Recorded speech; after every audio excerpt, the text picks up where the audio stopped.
받으시지 않는 예배, 이렇게 제목을 잡고 두 번째 말씀을 드립니다. 오늘은 자기 방식대로 드리는 예배. 요즘 예배에 대해서 말씀을 나누고 있습니다. 하나님께서 우리 인간을 창조하신 목적은 예배자로 만들어서 하나님 영광 받으시기를 원하시는 거죠. 이사야 43장 21절에 보면 이 백성은 내가 나를 위하여 지었나니 나의 찬송을 부르게 함이니라, 이렇게 말씀합니다. 하나님께서 우리를 지으신 것은 나를 통하여 예배를 받으시고 나를 통하여 찬송을 받으시기 위함입니다. 하나님께서 우리를 구원하신 것도 우리를 예배자로 만들기 위한 거예요. 우리는 하나님께 예배하기 위해서 오늘 나왔습니다. 말씀드린 대로 예배는 하나님께 드려지는 거예요. 내가 무엇을 받으려고 나오는 게 아니고 하나님께 드려지는 것, 이것이 예배입니다. 하나님은 오늘 또 예배자를 찾으십니다. 성령으로 진리로 예배하는 자, 이런 사람을 찾고 있습니다. 그런데 성경에 보면 예배를 드리지만 하나님께서 받으시는 예배가 있고 받으시지 않는 예배가 있습니다. 여러 곳에 받으시지 않는 예배에 대해서 말씀을 하고 있습니다. 지난 주일에 우리가 하나님이 받으시지 않는 예배에 대해서 우리가 함께 살펴보았습니다. 하나님이 받으시지 않는 예배, 지난주에 여러분 기억난 게 있습니까? 하나님이 받으시지 않는 예배는 하나님께 예배하는 그 자체가 자기를 위하여 하나님을 어떤 형상으로 전락시켜 버리고 그리고 그 형상에 대해서 예배를 드리는 거였어요. 그래서 지난주에 우리가 금송아지를 만든 그 사건을 우리가 살펴보면서 하나님이 받으시지 않는 예배 우리는 살펴보았어요. 하나님께 예배를 잘 드리고 잘 섬기려고 출애굽한 이스라엘 백성들은 자기들의 금들을, 귀한 금들을 모아가지고 금송아지를 만들었지만, 그러나 하나님은 그들의 행위를 보고 진노하시면서 그 이스라엘 백성들을 진멸시키려고 했습니다. 하나님께 예배 안 드린 게 아니에요. 하나님 안 섬기려고 하는 것도 아니었어요. 더 잘 섬기려고 그들은 자기들의 귀한 금들을 모아다가 금송아지를 만들었어요. 그런데 하나님은 진노하셨어요. 그들을 진멸해버리겠다고 모세에게 말씀하는 거죠. 그런데 모세의 중보 기도로 인하여 하나님은 그 진노의 잔을 내려놓고 그들을 진멸시키지는 않았습니다. 그러나 그걸로 인하여서 이 이스라엘 백성들은 3,000명이 죽게 되어지는 비극이 일어났던 거예요. 더 잘 하나님께 예배하고 더 잘 하나님을 섬기려고 했던 그들의 행위는 결국 하나님을 분노케 하고 그리고 3,000명이 죽임을 당한죠. 오늘 말씀에 또 받으시지 않는 예배자들의 모습을 보여주고 있습니다. 하나님은 이들이 섬기는 행위를 보고 그 자리에서 죽게 만들었어요. 다른 것도 아니고 그들이 하나님을 섬기는데, 하나님께 봉사하는데 하나님은 그들의 섬김을 받지 않고 그 자리에서 죽였습니다. 그 이유는 자기 마음대로 자기 방식대로 하나님께 예배를 드렸기 때문이죠. 자기 마음대로 자기 방식대로 하나님을 섬겼기 때문에 그렇습니다. 이 사람은 제사장들의 큰아들과 둘째 아들이었어. 이름은 나답과 아비후였는데 하나님은 아론과 그의 자녀들에게 하나님께 나가서 예배할 수 있는 위임식을 해 주었어요.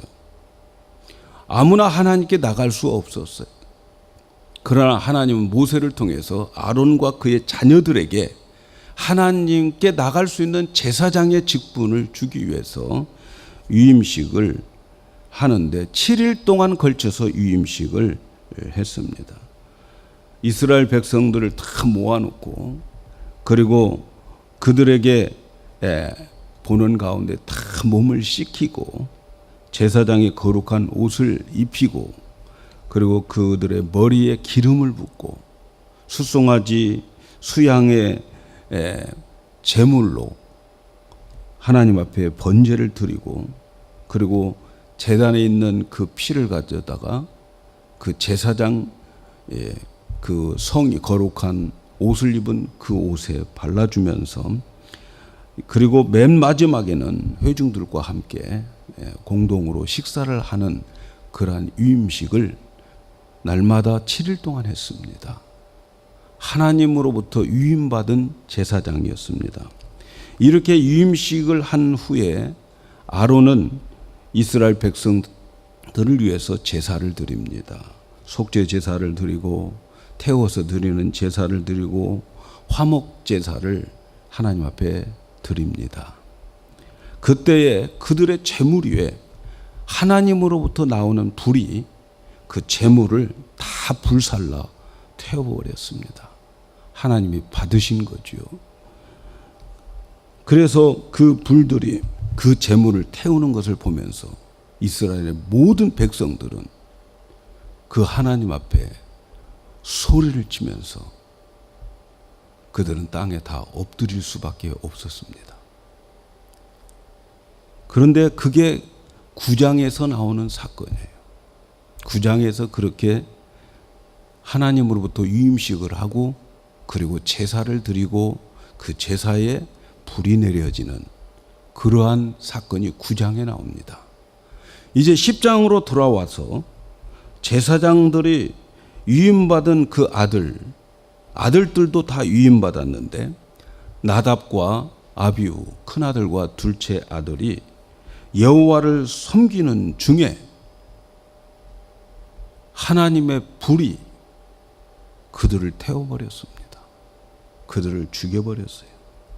큰아들과 둘째 아들이 죽임을 당합니다. 다른 일을 하다가 죽은 것도 아니고 성막 안에서 하나님을 섬기는 일을 하다가 그들은 죽임을 당한 거지요.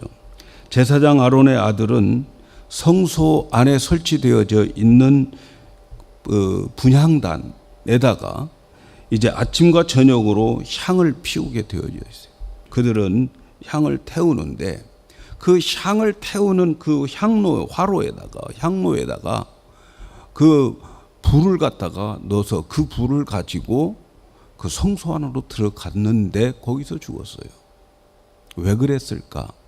오늘 말씀해 보면 그 불을 아무 불이나 갖다가 그 향료로 사용했다. 이렇게 말씀하고 있습니다.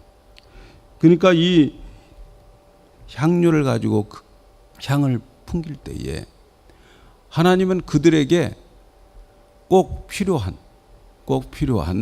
그 불을 사용하도록 지정된 불이 있었어요. 그 불은 제단에서 가져다가 그 불을 피워야 됐어요.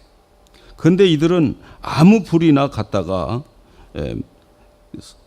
향의 불을 피우려다가 하나님이 그들의 그 불을 내리셔서 그들을 태워버렸어요.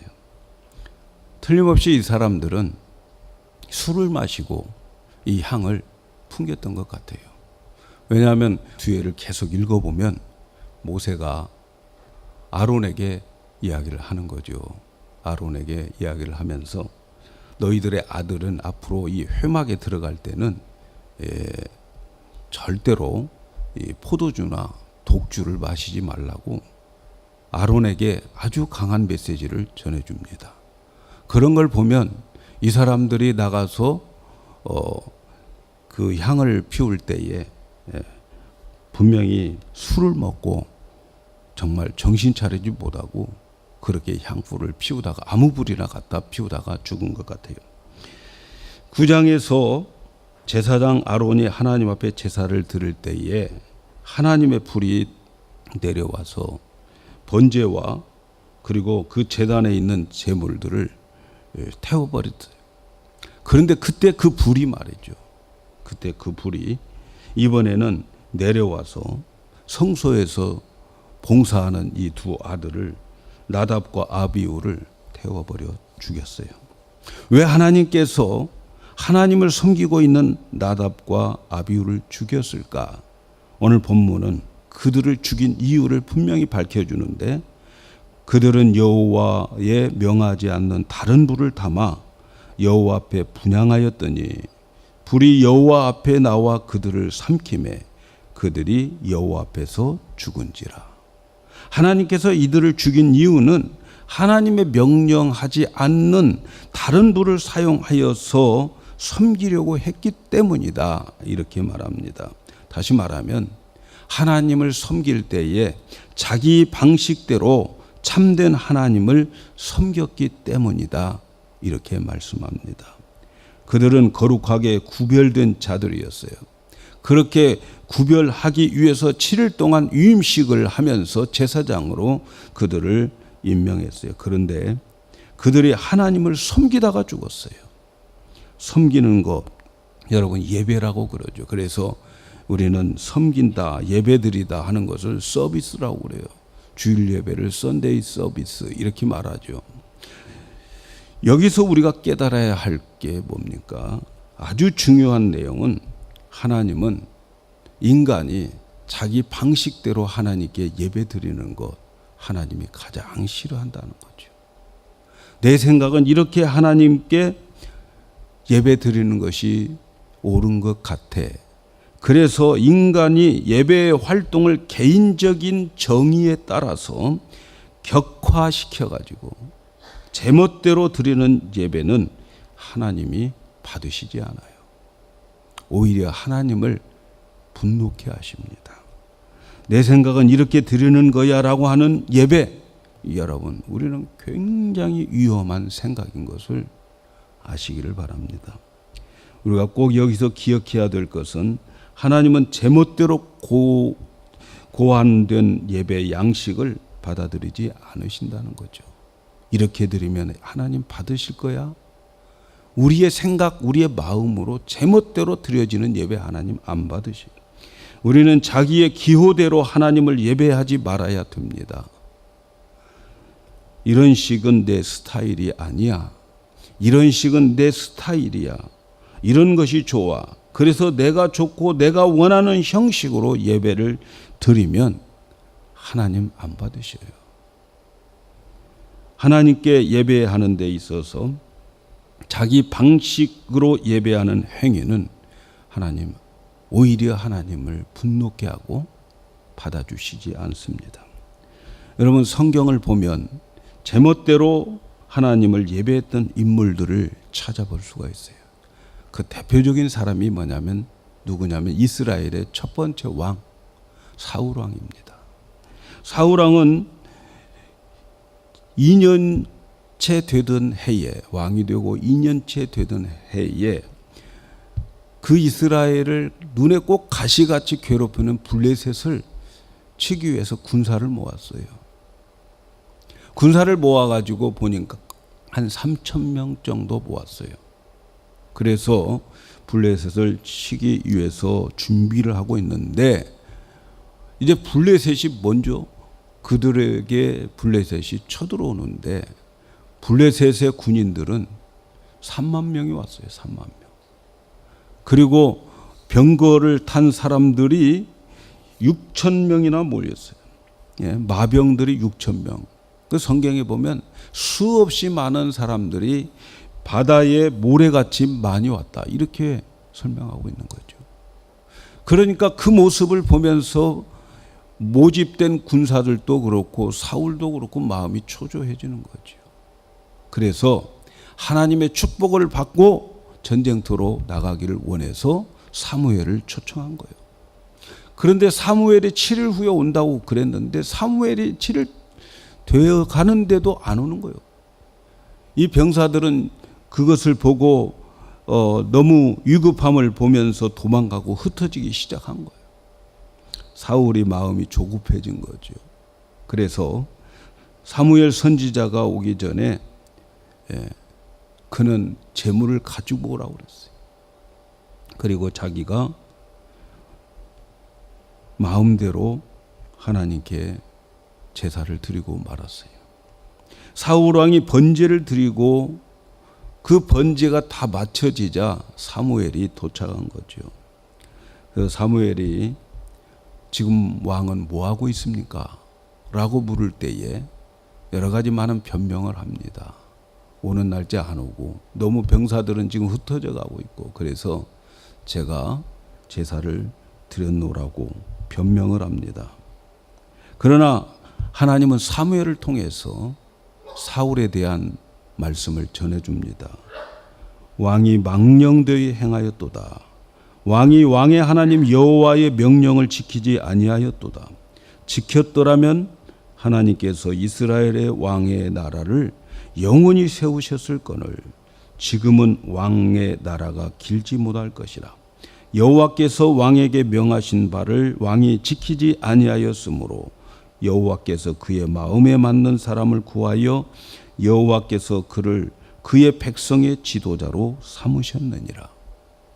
그가 드려지는 그 제멋대로 드리는 예배 때문에 하나님은 왕을 버리시고 그리고 사울 왕의 가문에서 다시는 왕이 태어나지 못하도록 하나님께서 저주해버린 거죠. 하나님의 명령이 있는데 그 명령을 무시하고 자기 마음대로 자기 방식대로 예배드리는 행위는 하나님이 받으시지 않고 오히려 하나님의 분노를 사게 만듭니다. 예배를 드리는 자가 자기 방식대로 드리는 예배 하나님 받으시지 않습니다. 사무엘상 6장에 보면 웃사라고 하는 사람이 나옵니다. 이 웃사는 언약궤를 나르는 책임을 맡고 있는 사람이에요. 그래서 언약궤를 메고 가는 그 성물들을 메고 가는 고핫 자손의 한 사람입니다. 이 사람들은 어렸을 때부터 오직 하나님의 성물들, 궤를 메고 가는 것들을 잘 훈련받고 양육을 받은 사람들입니다. 민수기 4장 15절에 보면 행진할 때 아론과 그 아들들이 성소와 성소의 모든 기구를 덮기를 필하거든 고핫 자손이 와서 맬 것이니라. 그러나 성물은 만지지 말지니 죽을까 하노라. 성물을 메고 가고 그리고 만지지 말라. 어렸을 때부터 그들은 잔뼈가 정말 굵어질 때까지 훈련을 받고 들은 말씀이에요. 그런데 이 언약궤를 이동하려고 할 때에 그 언약궤를 매지 않고 소가 끄는 수레에다가 실었어요. 먼저 거기서부터 실수한 거죠. 메고 가야 되는데 수레에 실었어요. 그리고 웃사는 그 언약궤 옆에서 수레에 타고 같이 가는 거죠. 이렇게 한참 가다가 나곤의 타작마당에서 그 언약궤를 싣고 가는 소가 갑자기 뛰기 시작하는 거예요. 그러니까 수레에 실었던 그 언약궤가 이제 엎어지기 직전인 거죠. 그래서 이 웃사는 그 언약궤 엎어지는 것을 방지하기 위해서 손으로 잡았습니다. 그런데 놀랍게 웃사가 그 언약궤를 만지자마자 죽었어요. 하나님의 진노가 그에게 임하게 된 거죠. 여러분, 우리가 생각할 때에 충분히 이해할 수 있지 않습니까? 언약궤 넘어져서 떨어질까 봐서 만지는 것, 그건 충분히 누가 있어도 있다. 그러나 웃사가 잡았어요. 웃사는 그거 만지면 안 된다는 사실을 알고 있는 사람입니다. 하나님은 원치 않았어요. 그거 떨어져서 어떻게 되더라도 만지면 안 되게 되어 있습니다. 그러나 그는 제멋대로 하나님의 명령에 끼어들었습니다. 이럴 때는 만져도 되겠지. 그리고 만졌어요. 그리고 만지자마자 그는 죽었습니다. 사랑하는 여러분, 참된 하나님을 자기 멋대로 생각하고 하나님의 명령에 자기가 끼어들어서 자기 마음대로 하나님께 예배드리는 거, 하나님 제일 싫어하는 거예요. 하나님 받으시지 않습니다. 그런 예배 안 받으셔요. 바리새인들은 예수님으로부터 책망을 많이 받았어요. 처음에는 바리새인들이 예수님께 와서 따졌죠. 왜 이렇게 예수님의 제자들은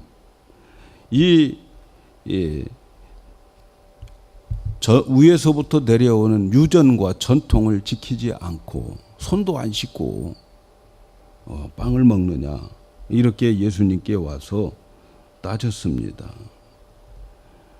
그런데 그들은 그 전통과 유전, 이 모든 것들은 하나님 명령과 상관없이 자기들이 만들어서 자기들이 만든 제도예요.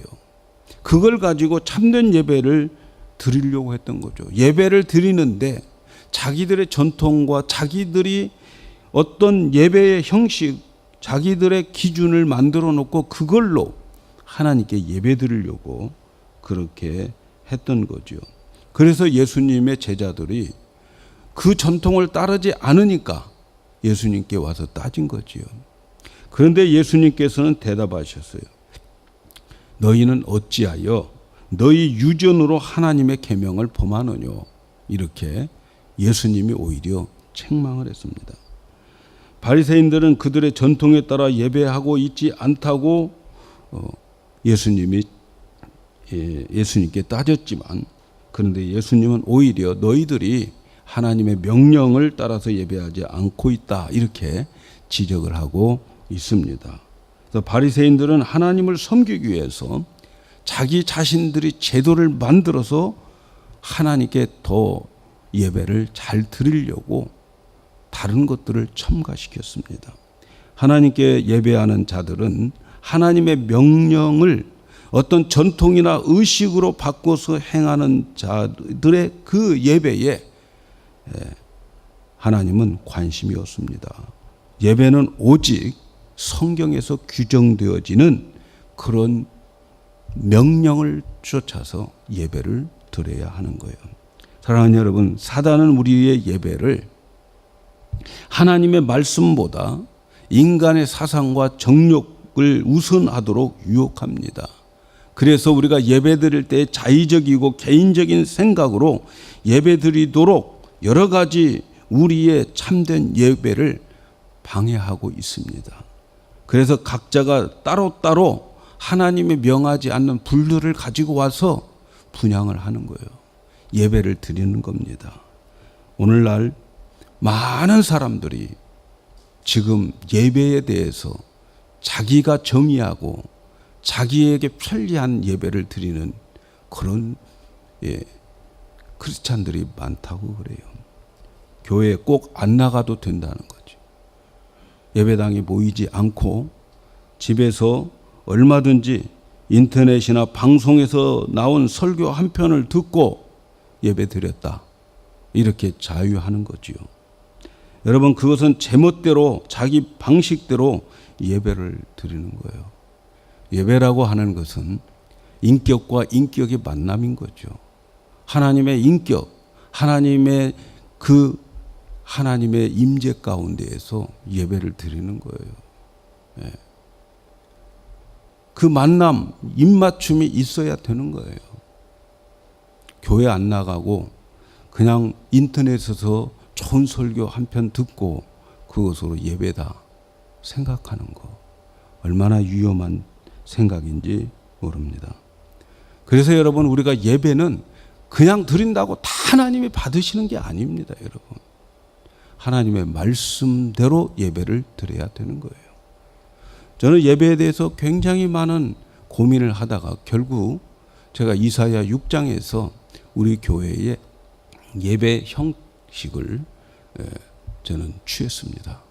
이사야 6장을 보면은 어떤 일들이 벌어지느냐 하면, 이사야 6장에 딱 이사야가 우시야 왕이 죽던 해에 딱 성전을 들어갔어요. 그랬더니 성전에서 들어가서 보니까 그가 본 환상 가운데는 하나님께서 보좌에 앉으시고 그의 옷자락이 성전에 가득 차여 있었어요.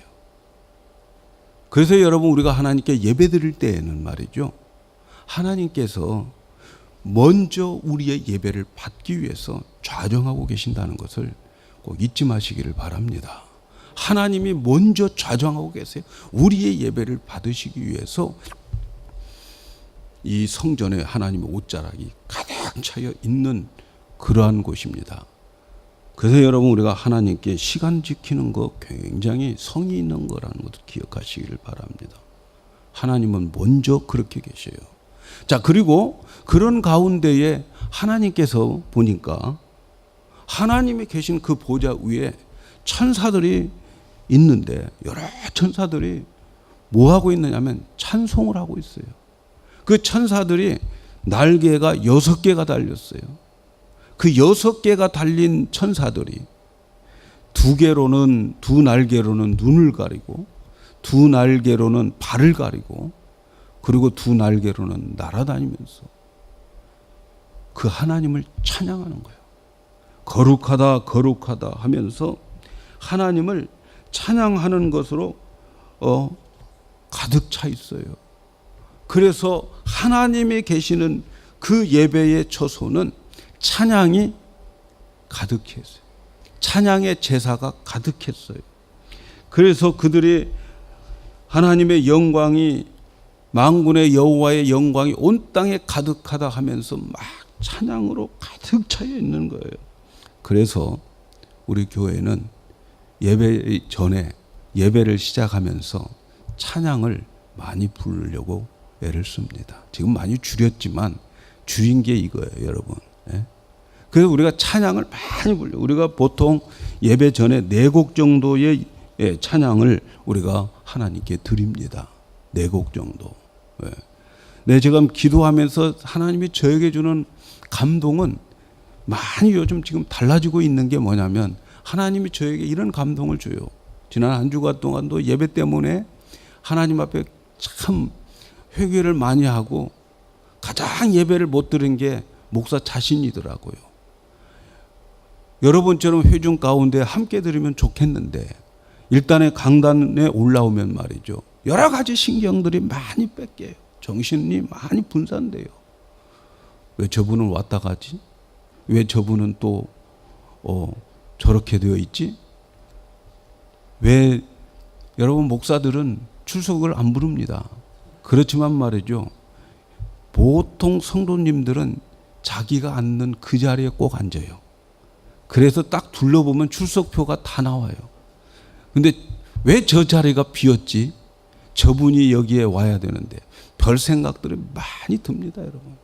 그래서 어떤 때는 제가 차라리 안 쳐다보려고 제가 찬송가의 가사에 집중하기 위해서 보다가 보면 어느 때는 벌써 헌금위원이 와서 기다리고 있을 때가 많아요.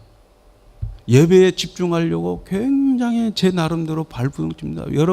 여러분의 예배는 받고 목사의 예배는 안 받으면 어떻게 하겠어요, 여러분? 그래서 예배에 대해서 신경을 너무너무 많이 씁니다. 회개도 많이 해요. 정말 하나님, 제가 목회하면서 나의 예배를 몇 번 받으셨어요? 제가 이렇게 묻고 있습니다, 여러분. 이렇게 묻고. 하나님께 예배에 대해서 정말 많이 묻고 있습니다. 그래서 제가 이렇게 예배의 폼을 좀 바꿨으면 좋겠다 하는 생각을 합니다. 어떻게? 설교도 앞에 하고, 광고도 다 앞에 하고, 설교하고 앞에서 하는 그 찬양들을 뒤로 다 밀어가지고 오늘 주신 말씀 붙잡고 찬양하다가 정말 끝났으면 좋겠다. 그런 예배를 자꾸 마음에서 감동을 주는데, 우리 언젠가 한번 그렇게 한번 드려보자고요. 정말 하나님이 감동 주시는 그 감동은 그런 예배였어요. 하나님이 받으시는 예배, 정말 하나님만 높이는 예배. 여러분, 교회 나오시면서 내가 은혜 받으러 오겠다라고 하는 마음은 우상숭배입니다. 그건 하나님 받으시지 않아요. 내가 교회 나올 때에 하나님께 드리려고 나오는 자세가 하나님 받으시는 예배인 것을 믿으시기 바랍니다. 우리 예배는 하나님이 받으셔야 돼요. 내가 갈 때의 마음에 나의 마음에 아무런 것이 느낌이 없다 할지라도 온전히 나의 찬송 제일 정성스럽게 부르고 제일 정성스럽게 하나님께 나와서 드려지는 이 예배, 하나님 그걸 기뻐하시고 그 예배를 통해서 하나님이 감동받으시고 하늘문을 여시는 거예요. 우리 교회의 그 첫 번째에 중요하게 생각하는 것은 저는 찬양이라고 생각합니다. 찬양을 하나님께 열심히 드려야 돼요. 바로 그 예배 장소가 그렇게 되어 있더라고요. 그렇게 되어 있어요. 스랍들이, 천사들이 찬양하는 거예요. 그래서 그 거룩한 하나님을 만나보니까 이사야 선지자가 자기가 얼마나 죄인인가를 깨닫게 되었어요. 여러분, 인간의 자기 발견은 하나님을 만나는 데에서 있습니다. 하나님을 제대로 만나면 내가 어떤 존재인가를 알게 되는데 그 거룩하신 하나님의 그 면전에서 자신을 보니까 자기가 엄청난 죄인이었어요. 특별히 자기 입술이 너무 죄인이었어요. 백성들이 맨날 불평불만하는 그 부정한 가운데 살아온 자기의 입술. 그래서 이사야가 하나님 앞에 고백을 합니다. 오, 망하였도다. 나의 입술이 부정한 사람이요, 나는 입술이 부정한 백성 중에 거하면서 만군의 여호와신 하나님을 내가 배웠다. 죄인이 하나님을 배웠다는 거예요. 그리고 자기의 죄에 부끄러운 것을 하나님 앞에 통회하는 거지요. 그렇게 통회할 때에 하나님의 제단에 있는 숯불이 한 천사가 가지고 와서 그의 입을 태워버리는 거예요. 부정한 입을 태워버린 거예요. 아마 이 불은 아비후를 태웠던 그 불이고, 아마 이 불은 어쩌면 제사장이 하나님께 드릴 때에 나타났던 그 불이었을 거예요. 그 불이 와서 그의 입술을 대고 태워버렸어요. 그러면서 하는 말이 이제부터 너의 죄가 사함을 받았다 하는 거예요. 그래서 여러분, 우리가 찬양이 끝나고 나면 제가 합심 기도를 하자고 하는 거예요. 왜? 그 합심 기도 속에 우리는 감사와 회개와 간구가 다 포함되어 있지만, 그러나 가장 중요한 것은 회개입니다, 여러분. 우리가 회개해야 되는 거예요. 그래서 여러분, 우리 찬송 끝나고 여러분 신 목사님이 기도시키고 제가 또 받아서 기도하자고 하는 이유는, 이사야 선지자가 찬양 중에 하나님을 보니까 자기가 얼마나 큰 죄인인가를 깨닫게 되는 거예요. 그래서 우리는 하나님 앞에 나가기 전에 하나님으로부터 죄사함을 받아야 돼요. 죄사함. 그 죄사함을 받아, 그 숯불이 와서 그 부정한 입을 태워버리니까 그때에 보좌에서 말씀이 나오는 거예요. 여러분, 우리가 하나님께 이제 기도하고 또 하나님께 회개하고 그리고 난 다음에 설교를 뒤에 넣는 이유 중에 하나가 바로 깨끗하고 정결한 마음에다가 하나님이 말씀을 주시기 때문에 그러는 거예요. 그래서 우리의 모든 죄와 허물을 십자가의 보혈로 다 씻고, 그리고 깨끗한 보혈 위에 생겨진 그 마음에다가 하나님께서 우리에게 말씀을 지금 주시는 거예요.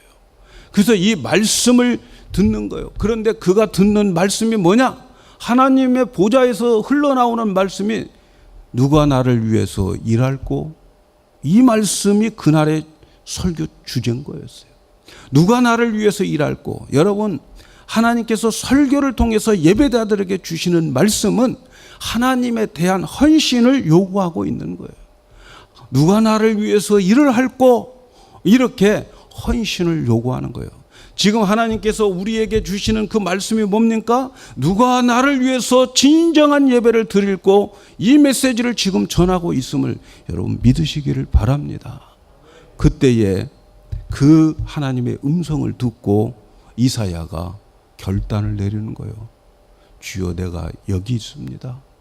나를 보내주세요 하고 자기의 결단과 헌신을 하나님 앞에 내보이는 거예요. 그래서 여러분, 설교 끝나고 제가 함께 기도하자고 하는 것은 바로 그 결단의 기도를 하자는 겁니다. 오늘 나에게 주시는 그 말씀을 붙잡고 그 말씀대로 살겠습니다, 그 말씀에 제가 헌신하겠습니다 하는 결단의 기도를 함께 드리고 나가자는 거예요. 그런데 말이죠, 그렇게 결단을 하고 내가 여기 있습니다, 저를 보내주세요, 이러한 헌신의 결단이 있을 때 하나님께서 뭐라고 말하냐면, 그렇게 사는 거 쉽지 않다. 이제 네가 가서 일을 할 때에 네가 전하는 그 말씀이 그들은 귀가 있어도 듣지 않을 것이고 눈이 있어도 알아보지 못할 것이다. 우리가 헌신하는 그곳에는 쉬운 것이 아니라는 거예요. 너무너무 힘들어요. 그래서 성령의 도움이 필요한 거예요. 그래서 제가 여러분에게 말씀드리는 것은 뭐예요? 하나님께서 우리에게 말씀을 주시지만 그걸 내 힘으로 내가 이렇게 살겠습니다, 이건 가짜입니다. 여러분, 주님이 주신 그 말씀, 성령의 능력으로 살겠습니다, 성령님 도와주세요, 내 안에 계신 주님이 그렇게 행해 주세요, 이러한 기도를 할 수밖에 없어요. 힘으로 능으로 되지 않습니다. 오직 여호와의 신으로 될 수밖에 없는 그 사명, 우리는 감당해야 되는데 내 힘으로 감당할 수 없어요. 그래서 여러분, 설교를 듣고 난 다음에 제가 여러분에게 함께 기도하자고 하는 게 뭡니까? 결단의 기도예요. 하나님 도와주셔야 됩니다. 주님이 해 주셔야 내가 이렇게 살 수 있습니다. 내 힘으로 살다가 또 실패하고 또 넘어지고 또 당하게 될 것 뻔한데, 주님 나에게 오늘 주신 말씀대로 살 수 있도록 힘 주시고 주님이 대신 살아주세요. 그렇게 기도하자고 하는 것이, 그리고 축도로 예배를 마치는 거죠. 여러분, 우리 예배 중에서 모든 것은 다 드리는 거예요. 그러나 딱 한 가지 받는 게 있습니다. 그것은 축도입니다. 어떤 사람들은 설교만 딱 끝나면 나가는 분들이 있어요. 그날의 예배 꽝인 거죠. 예? 가장 중요한 건 축도입니다. 여러분, 오늘 우리의 예배를 하나님께서 받아주시고, 그리고 하나님께서 우리에게 축복을 주는 것, 그 축복권을 여러분 주의 종들에게 주었어요. 그래서 마지막 축도가 여러분의 베네핏인 것이죠. 여러분이 그 축도를 받고 나가야 여러분 그날 예배가 끝나는데, 그 축도는 이제 클라이막스가 되는 거죠. 그래서 축도를 받고 여러분들이 세상으로 나갈 때에 이제 축도 끝나고 난 다음부터 우리의 삶의 예배가 시작되는 거예요.